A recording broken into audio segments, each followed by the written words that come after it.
ஐயா சிவாய நம்ம சொல்லுங்க. ஐயா மங்களமா மங்களா எல்லாத்துக்கும் மங்களம் படிச்சாங்க நேத்து பாஜகவுக்கு. ஏன் என்னாச்சு? விஜய் ரொம்ப எதிர்பார்த்துட்டு இருந்தாங்க சரி. பாஜகவுல இருந்து. ம். அவர் கொள்கை எதிரிட்டு அவர் போயிட்டாரு. கூட்டணி ஆஃப் வச்சுட்டாரு விஜய். இவரை நம்பி அண்ணாமலை பிஜேபி கழட்டி விட்டுச்சு. யார நம்பி? எடப்பாடி நம்பியா? ஆமா. சரி. நயினார் தனியா ஊர்வலம் போறாரு. ஆளு இல்லாத கடையில யாருக்கு நீ அத்தனை மன்மதராஜன் தெரியல. ஊர்வலம் போகின்றார் போற தனியா போயிட்டு இருக்காரு. 100 150 பேர் வரா. அண்ணா நான் என்ன கேட்கேன், அண்ணாமலை ம், எண்மண் எண் மக்கள்னு போகும்போது ஒரு விஜய்க்கு எவ்வளவு கூட்டம் வந்ததோ அதுக்கு நிகரா கூட்டம் வந்தது. உங்களுக்கு அவர் ம், நடந்து போற பக்கம்லாம் மக்கள் வெள்ளம், இளைஞர்கள் ஆதரவு, இந்தியவர்கள் பெரியவர்கள் சொல்லிட்டு ஐயோ என்ன கூட்டங்கிறீங்க, எண்மண் எண் மக்கள் யாத்திரையில அண்ணாமலை போகும்போது அவ்வளவு மக்கள் பின்னாடி வந்தாங்க. ம், இன்னைக்கு பாருங்க வெறும் 100 பேர் 150 பேர் போறான். எவன் போக மாட்டாங்க. ஏங்க உண்மையாலுமே இந்த நயினார் நாகேந்திரன் இந்த பிஜேபி மேல கொஞ்சமாவது இந்த மனுஷனுக்கு அக்கறை இருந்திருந்துன்னா ம், இந்த தலைவர் பதவியை இவர் ஏத்திருக்க மாட்டாரு. நீ அண்ணாமலைக்கு கொடுன்னு அமித்ஷாட்ட சொல்லியிருப்பாரு. இவர் பதவி வெறிங்க. நான் புரிஞ்சுடுவேங்க. இவனு இந்த கும்பல் எல்லாமே அண்ணாமலை எப்படாது பிஜேபி விட்டு போவாரு, இந்த தலைவர் பதவி பிடிக்கலான்னு நிறைய பேர் நயினார் நாகேந்திரன் மட்டும் இல்ல, ம், நயினார், வானதி, தமிழிசை இப்படி நிறைய போட்டி நிறைய பேர் ஐயோ எப்படா நமக்கு கிடைக்கும்னு எதிர்பார்த்துட்டு இருந்தாங்க. ம், ஆனா எடப்பாடி கரெக்ட். அண்ணாமலை வந்து ஒரு பதவி எப்படி சொல்றது, அண்ணாமலை ஒரு கர்ம வீரன் மாதிரி தான் கிட்டத்தட்ட என்ன பொறுத்தவரையில. ஒரு ம், கர்ம யோகின்னு சொல்லலாம். ஏன்னா எடப்பாடி கூட கூட்டணி வச்சா நான் பதவி விலகுன்னு முன்னாடியே சொன்னாரு. அதே மாதிரி பாருங்க அந்த பதவி ராஜினாமா பண்ணிட்டாரு. இவரும் பிஜேபி கட்சி விட்டு தூக்கலங்க, இந்த பதவி வேணாம்னு தூக்கி எரிஞ்சிட்டாரு அண்ணாமலை, புரிஞ்சுக்கோங்க. அப்போ இந்த இந்த நயினார் நாகேந்திரன் உண்மையிலே இந்த பிஜேபி வளரணும்னு அக்கறை இருந்திருந்தா என்ன சொல்லியிருக்கணும், ஐயா எனக்கு இது குருவி தலையில பணங்காய தூக்கி வைக்கிற மாதிரி என்னால இந்த லோடு இந்த பாரத்தை தாங்க முடியாது, இதுக்கு தகுதியானவர் அண்ணாமலை தான் சொல்லி இவர் அமித்ஷா கிட்ட சொல்லியிருக்கணும். இவர் ஏன் சொல்லல? பதவி வெறி. எதுக்கு? ஏற்கனவே பிஜேபி தலைவரா இருந்த தமிழ்நாட்டுல பிஜேபி தலைவரா இருந்த அத்தனை நபர்களையும் கவர்னர் பதவி கொடுத்து பெரிய உச்சாணி கும்புக்கு கொண்டு போயிட்டாங்க. அப்போ நம்மளையும் தலைவர் பதவி ஆகிட்டா ஐயோ நமக்கும் எப்படினாலும் ஒரு பதவி கொடுத்துருவாங்கங்கிற ஒரு எண்ணம் தான், வேற ஒண்ணும் கிடையாது. புரியுதா உங்களுக்கு? இந்த லிஸ்ட்ல நயினார் மட்டும் இல்ல, இன்னும் நிறைய பேர் இருக்கான். ஆனா உண்மையாலுமே இந்த தமிழக பிஜேபி பொறுத்தவரையில 3 பேர் தாங்க களப்போராளி. அண்ணாமலை, ஹெச் ராஜா, பேராசிரியர் சீனிவாசன். இந்த 3 பேர்ல யாருக்கு வேணாலும் அந்த தலைவர் பதவி கொடுக்கலாம், தப்பே கிடையாது. ஆனா நீங்களா இல்லையா? தேவையில்லாம பேசாங்க. அதனால இங்க பாருங்க, இப்போ மற்றபடி மீதி யாருக்குமே இந்த பதவி தகுதி கிடையாது. ஏன்னா யாருக்கும் அந்த உண்மையான அந்த எண்ணம் கிடையாதுங்க. அதனால இப்போ வந்து விஜய் வருவாருன்னு சொல்லி அமித்ஷா எதிர்பார்த்தாரு. விஜய் சரியான ஆப்பு வச்சுட்டாரு. இன்னும் கொஞ்ச நாள்ல பாருங்க, இன்னும் 1 மாசத்துல எடப்பாடி பெரிய ஆப்பு வைப்பாரு அமித்ஷாவுக்கு. அப்படி வைக்கும்போது கண்டிப்பா மீண்டும் அண்ணாமலை தான் தலைவர் பதவிக்கு அண்ணாமலை கண்டிப்பா தேடி வரும். மறுபடியும் நோட்டாக்களை கொண்டு வந்துருவாங்க. இனி என்ன பொறுத்தவரை இனி அண்ணாமலை தலைவர் பதவி ஏத்துக்க கூடாதுங்கிறேன். எதுக்கு ஏத்துக்கணும்? ஏத்துக்கூடாது. அவர் சொல்லிட்டாருலண்ணா, நீ வந்து என்னைக்கு எடப்பாடி கூட கூட்டணிக்கோ பதவி வழங்குற நேரம் விளையிட்டாரு. இப்ப தொண்டரா தொடரான்னு வச்சுக்கோங்க. ஆனா மீண்டும் அவருக்கு தலைவர் பதவி தேடி வரும் பாருங்க. ஏன்னா இப்போ இப்போ வந்து எதுக்கு நயினாருக்கு பொறுப்பை கொடுத்தாங்கன்னா எடப்பாடி கூட அனுசரிச்சு போறதுக்கு தான். இப்ப அந்த எடப்பாடியே இனி வேண்டாம்னு தூக்கி எறிய போறாரு பாருங்க, எழுதி வச்சுக்கோங்க. ஏன்னா இப்போ விஜய் எது வருவாருன்னு சொல்லி எடப்பாடி ரொம்ப எதிர்பார்த்தாரு. இப்போ நீ பிஜேபி கூட இருந்தா வரமாட்டேன்னு சொல்லிட்டாரு. இன்னைக்கு தினமலர்லயும் அதை பத்தி ஒரு உளவுத்துறை ரிப்போர்ட் சம்பந்தமா பேசியிருக்காங்க, பாருங்க அதை பத்தி. அப்ப அதனால என் கணிப்பு கிட்டத்தட்ட விரைவில் அண்ணாமலை அவர்களுக்கு பதவி தேடி வரும், பிஜேபி தலைவர் பதவி. அதுல எந்த மாற்றமும் கிடையாது. அதனால நயினார் நாகேந்திரன் இந்த பிஜேபிக்கு நல்லது செய்யணும்னு நினைச்சேன்னா அந்த தலைவர் பதவி விட்டு ராஜினாமா பண்ணிட்டு அண்ணாமலை கிட்ட கொடுத்துடணுங்கிறேன். அப்பதான் கட்சி வளருயா. நம்மளால முடியாதுயா, நம்மளால கொடுக்க மாட்டாங்க பதவி வெறி. விட்டா போதும் துண்டக்காரன் துணிக்காரன் ஓடிக்கிட்டு இருக்கேன். இனி அவங்கெல்லாம் புடிச்சு கொண்டு நிப்பாட்டுறது ரொம்ப சிரமம். அப்படி கிடையாது. அண்ணாமலை தொடரும் மீண்டும் பழைய மாதிரி வர வாய்ப்பு இருக்கு. ஏன்னா வரணும்ல, வருவாரு. அவருக்கு தன்மானம் இல்லையா? என்னங்க பேசுறீங்க? புரிஞ்சுக்கோங்க, என்னை பொறுத்தவரையில பிஜேபி பொதுக்கூட்டத்துல மேடையில ஒரு 10 பேர் ஒரு 50 பேர் உட்கார்ந்துருப்பான்.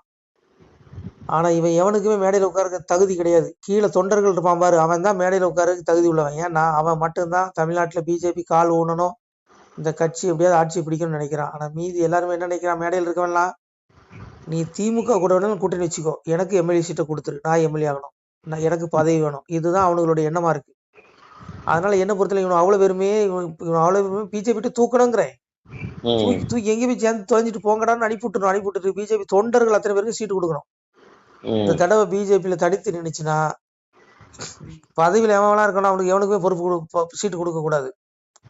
நீ உண்மையாலுமே நீ ஒரு ஏழைகளுக்காக கட்சி நடத்துற அப்படின்னு நீ சொன்னா இந்த பாஜக தொண்டர்களுக்கு அத்தனை சீட்டையும் கொடுப்பியா? கொடுக்க மாட்டான். இன்னைக்கு 99% திராவிட பிஜேபியா மாறி போச்சு தமிழ்நாடு பிஜேபி. பணம் இருக்கிறவனுக்கு சீட்டு, பணம் இருக்கிறவனுக்கு பொறுப்பு. இதான் நடந்துட்டு இருக்கு. இந்த பிஜேபிக்காக உயிரை விட்டவன் கத்தி உண்மையா உழைச்சவன் எவனுக்குமே எந்த பொறுப்புமே இல்லாம தான் இந்த அளவு இருக்குது. பழைய பிஜேபிக்காரன்ட்ட கேளுங்க, ஏன்ட்ட கேட்காதீங்க. அவனை அத்தனை பேரும் ஓரம் கட்டிட்டானுங்க. அதனால இந்த நிலை மாறணும்னா மீண்டும் அண்ணாமலை அவர்கள் தலைவர் பதவி ஏற்கணும். சரிங்களா? அது ஏற்காத பட்சத்துல உட்படாது, எழுதி வச்சுக்கோங்க. அதனால ஏற்கனவே திமுகவுக்கு ஜாலரா அடிச்சவங்களுக்கு தான் உயர்ந்த பதவியை கொடுத்துருக்காங்க தமிழ்நாடு பிஜேபி மத்திய தலைமை. அதனால இன்னும் இது தொடருமானால் அத்தனை தொண்டர்களுமே விரக்தி ஆயிடுவாங்க. இதை மத்திய தலைமை கவனம் கொண்டு மீண்டும் அண்ணாமலை அவர்கள் தலைவராகணும். நீ தலைவராக்குறது என்ன? நீ இந்த கீதையில எங்க அப்பன் பாரத யுத்தத்துல அர்ஜுனனுக்கு புத்தி சொல்லுவான். அப்போ அர்ஜுனன் ரொம்ப சீனை போடுவான். எப்படி தெரியுமா?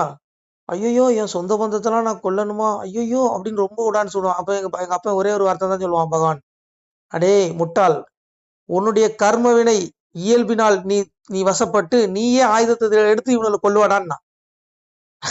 அந்த மாதிரி இவங்க எடப்பாடியை நம்பி ரொம்ப சீனை போட்டு அண்ணாமலை ஓரம் கட்டிட்டானுங்க. இன்னும் மீண்டும் எடப்பாடி இவங்க காலவாரி குழியை தோண்டி முக்க போறாரு. முக்கினதுக்கு அப்புறம் மீண்டும் அண்ணாமலை தேடி ஓடி வருவானுங்க பாருங்க. ஐயா பதவி வச்சுக்கன்னு சொல்லுவான் பாருங்க, எழுதி வச்சுக்கோங்க, இது நடக்கும்.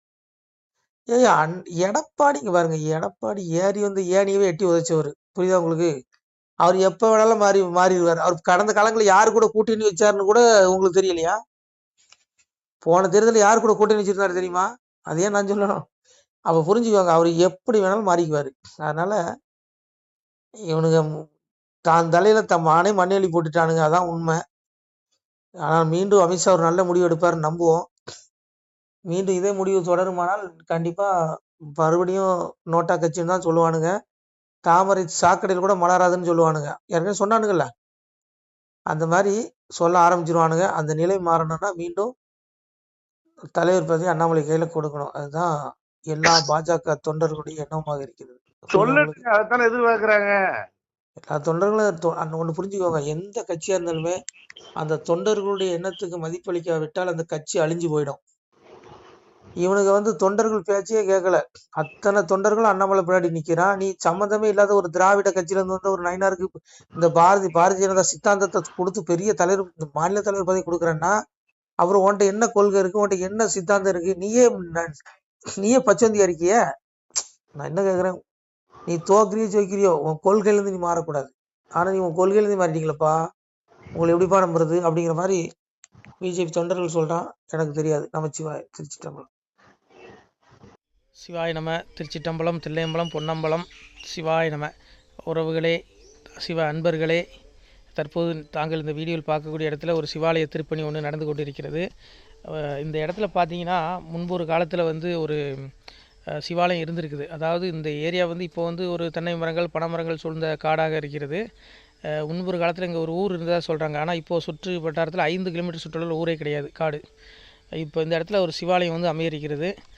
இந்த சிவாலயத்தில் இருந்த அந்த சாமியுடைய திருமணியை எடுத்து வச்சிட்டோம். திருப்பணி முடிஞ்சதுக்கப்புறம் பிரதிஷ்டை பண்ண இருக்கிற உறவுகளே, தற்போது இந்த வீடியோ பார்க்கக்கூடிய உறவுகள் தங்களால் முடிந்தால் ஒரு சின்ன உதவி செஞ்சு கொடுங்க. எங்கள் இடத்துல பொருளாதாரம் இல்லை. அதனால் பார்த்திங்கன்னா அந்த வேலையெல்லாம் அப்படியே நின்று போச்சு. பாருங்கள், இந்த அப்படியே பாதியிலே நிற்கிது இந்த சிவாலய திருப்பணி. பக்த கோடிகள், அன்பு உள்ளங்கள், தயவுசெய்து நீங்கள் உதவி செய்ய விருப்பமுள்ள உறவுகள் உதவுங்க. உங்களுக்கு கோடி புண்ணியம் கிடைக்கும். இந்த சாமியோடைய அருள் அனுகிரகம் உங்களுக்கு கண்டிப்பாக கிடைக்கும். இது ஒரு புகழ்பெற்ற சிவாலயம் கூட சொல்லலாம். சாமியோட திருமணியை எடுத்து வச்சிட்டோம். இந்த இடத்துல பார்த்திங்கன்னா ஒரு வாசி தண்டம் இருக்குது. அந்த காலத்தில் ஒரு முனிவர் யாரோ தவம் செஞ்சுருக்காங்க. அவங்களுடைய வாசி தண்டம் அவர் திருக்கரங்களால் எழுதின ஓலைச்சுவடி கூட இன்றும் இருக்குது, இன்னும் பாதுகாக்கப்பட்டு வருது. அது கோயில் திருப்பணி முடிஞ்சதுமே அதையும் நாங்கள் அந்த வழிபாட்டுக்கு வச்சுடுவோம். இந்த சிவாலய திருப்பணி வந்து சாமி திருநாமம் வந்து முக்தீஸ்வரர் அப்படிங்கிற திருநாமத்தில் வழங்குறாரு. நெல்லை மாவட்டம் நாங்குநேரி தாலுகாவில் இந்த சிவாலயம் அமைய இருக்கிறது உறவுகளே. இந்த வீடியோ பார்க்கக்கூடியவங்க ஒரு 2 பேருக்காவது கொஞ்சம் ஷேர் பண்ணுங்கள். இந்த வீடியோ பார்க்கக்கூடிய யாராவது ஒரு சின்ன உதவி செஞ்சால் இந்த ஆலய திருப்பணி வந்து கண்டிப்பாக நாங்கள் வெற்றிகரமாக முடிச்சுடுவோம். பாருங்கள், அந்த வேலை எல்லாமே அப்படியே நிற்கிது. கல்லெல்லாம் இறக்கி போட்டிருக்கோம். இன்னும் நிறைய கற்கள் தேவைப்படுது. சுவாமியோடைய அந்த திருக்கோபுரம் பார்த்திங்கன்னா லிங்க வடிவிலே அமைக்க இருக்கிறோம். உதவுங்கள் உறவுகளே. உங்களுக்கு அப்பா சிவபெருமானுடைய அருள் நிச்சயம் கிடைக்கும். எம்பெருமான் சொல்வான், வாழுவீர் தாழ்வில்லாமல் மக்களும் கிளைகள் கொஞ்சி நாளுமே மகிழ்ச்சி கூர்ந்து நலமுடன் வாழும்போது நீளுமே எனது செங்கோல் நீதியும் நெறிபோல் வந்து ஆளுமே உங்கள் தன்னை அன்புடன் அலையாவண்ணம். உங்களை எம்பெருமானுடைய அப்பாவுடைய திருவாசகத்தாலேயே வாழ்த்துறோம் உறவுகளே. ஆணுடன் பெண்ணும் பெற்று அதிகமாய் செல்வமாகி தானுடன் நினைவுமுற்று தர்மமும் நெறியும் கற்று வேணும்னில் காலமெல்லாம் வெள்ளியர் உடனே வாழ்ந்து போனுதல் கமலநாதன் பொற்பதம் பெற்று வாழ்வீர். அந்த ஈசனுடைய பொற்பதம் நிச்சயம் கிடைக்கும். உங்களுக்கு இகத்திலும் சுகம், பரத்திலும் சுகம். உங்களுடைய கர்ம வினைகள் மன்னிக்கப்பட்டு உங்களுக்கு நிச்சயம் மோட்ச வீடு கிடைக்கும். இகத்தில் பூரண ஆயுளுடன் நோய் நொடி இல்லாமல் வாழ்ந்து நீங்கள் பரவாழ்வும் பெறுவீர்கள் உறவுகளே. மக்களே, நீங்கள் எல்லாம் வாழ்பொன்னம் பதியிற் சென்று முக்கியமான யுகநில மதிலே தன்னால் கக்கிய பொன்கள் ஸ்வர்ணம் கைமணம் குளிர அன்னம் பொக்கிஷம் நிறைய வைத்து புகழ உண்டு இனிதாய் வாழ்வீர். இந்த இகவாழ்வும் பரவாழ்வும் உங்களுக்கு சுகப்பட அப்பன் ஈசனர்களால் வாழ்த்துகிறோம். இந்த திருப்பணிக்கு உதவி செய்ய ஒரு ஜிபே எண் சொல்கிறோம். இந்த எண்ணில் நீங்கள் உதவலாம்.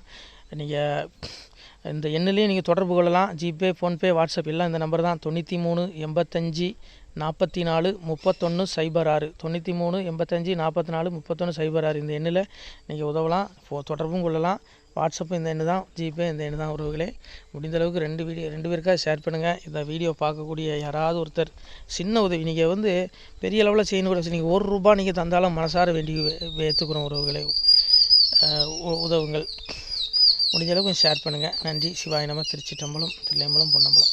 உறவுகளே, நம்ம இந்த இடத்துல வாழ்ந்து மறைந்த ஒரு சித்த மகாபுருஷர் பயன்படுத்திய பல 100 ஆண்டுகளுக்கு முன்பு உள்ள வாசி தண்டம் ஒரு சித்த மகாபுருஷர் பயன்படுத்தியது. அவர் திருக்கரங்களால் எழுதிய அந்த ஓலைச்சுவடி கூட பாருங்கள், இன்னும் பாதுகாக்கப்பட்டு வருது. இந்த சிவாலயம், நம்முடைய அந்த சிவாலய திருப்பணி முடிந்ததுமே எம்பெருமான் அவர் எழுதிய அந்த சிவனை பற்றி புகழ்ந்து எழுதிய அந்த பாடல் வரிகள் இதில் இருக்குது. இந்த வாசி தண்டம் அவர் பிரதிஷ்டை செய்த அந்த லிங்க திருமேனியையும் இந்த இடத்துல நாம் இந்த ஆலயம் கட்டி நாம் பிரதிஷ்டை செய்திருக்கிறோம். அனைவரும் இந்த ஆலய பிரதிஷ்டைக்கு கண்டிப்பாக வரணும். முடிஞ்ச அளவுக்கு வீடியோ பார்க்குறவங்க உதவி பண்ணுங்கள் உறவுகளை. பொருளாதாரம் இல்லாமல் திருப்பணி நின்று போச்சு. முடிஞ்ச அளவுக்கு ஷேர் பண்ணுங்கள், உதவுங்க. நன்றி. நம சிவாய. திருச்சிற்றம்பலம், தில்லையம்பலம், பொன்னம்பலம். இந்த புண்ணிய பலன் தங்களுக்கு உடான கூடிய வரும் உறவுகளை. நம சிவாய.